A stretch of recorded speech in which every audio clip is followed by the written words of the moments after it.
থেকে রাসূল সাল্লাল্লাহু আলাইহি ওয়াসাল্লামের যে কনফ্লিক্ট রিজলভিং ক্যাপাসিটি ছিল, যখন কাবাকে পুনর্নির্মাণ করা হচ্ছে তখন হাজরে আসওয়াদকে বের করা লেগেছিল এবং রিনোভেশন শেষে আবার হাজরে আসওয়াদকে তার জায়গা মতো, মানে ব্ল্যাক স্টোন যেটাতে চুমু দিলে মানুষের গুনাহ মাফ হয়ে যায়, হাজরে আসওয়াদ চিনতে পেরেছেন না? ফেলে অনেক বোনেরা যাদের জন্য হেজাব নিকাব মেনটেন করা হচ্ছে ফার্জ, পর্দার কোনো বালাই নাই, পুরুষের সাথে ধাক্কা ধাক্কি করে তার শরীর মিশে যাচ্ছে, গা মিশে যাচ্ছে, ধাক্কা ধাক্কি করে একটা সুন্নতের জন্য ফরজকে স্যাক্রিফাইস করে ফেলতেছে।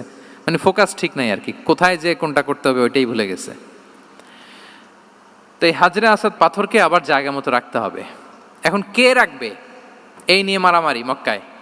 বড় বড় চারটা গোত্র বলে, এই গোত্র বলে আমি রাখবো, এই গোত্র বলে আমি রাখবো, আরেক গোত্র বলে রক্তের গঙ্গা বইয়ে দেবো মক্কায়, কিন্তু এই সম্মান অন্যকে নিচে দিব না, কারণ ইটস ভেরি প্রেস্টিজিয়াস ইস্যু যে আমাদের গোত্র এই ব্ল্যাক স্টোন হাজরে আসওয়াদকে নিয়ে জায়গা মতো রেখেছে, এটা কাউকে দিব না। তো সবাই যখন মারমুখী তখন আল্লাহ রাসূল সাল্লাল্লাহু আলাইহি ওয়া আলিহি ওয়াসাল্লাম তিনি সমাধান দিলেন যে মারামারির দরকার নাই, একটা চাদর নিয়ে আসো। নিয়ে আসা হলো, 4 গোত্রের 4 লিডারকে বললেন চাদরের 4 কোণা ধরো।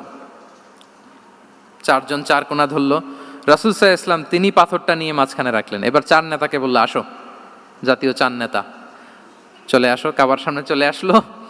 এরপরে আল্লাহ রাসূল সাল্লাল্লাহু আলাইহি ওয়াসাল্লাম ওনার মোবারক হাত দিয়ে, বরকতময় হাত দিয়ে হাজরা আসওয়াদকে নিয়ে নিজ হাতে রাখলেন। এবার সবাই হ্যাপি, কারণ অংশগ্রহণ করতে পারছে। আসলে মূল স্ট্যাটাস কিন্তু চলে গেছে রাসূলের দিকে, নাকি? ওরা তো এটা টাচও করতে পারে নাই, পারছে? ওরা চাদর ধরেই হ্যাপি, কিন্তু পাথরটা ধরেছিল কে? রাসূল সাল্লাল্লাহু আলাইহি ওয়াসাল্লাম। চাদরে রেখেছিল কে?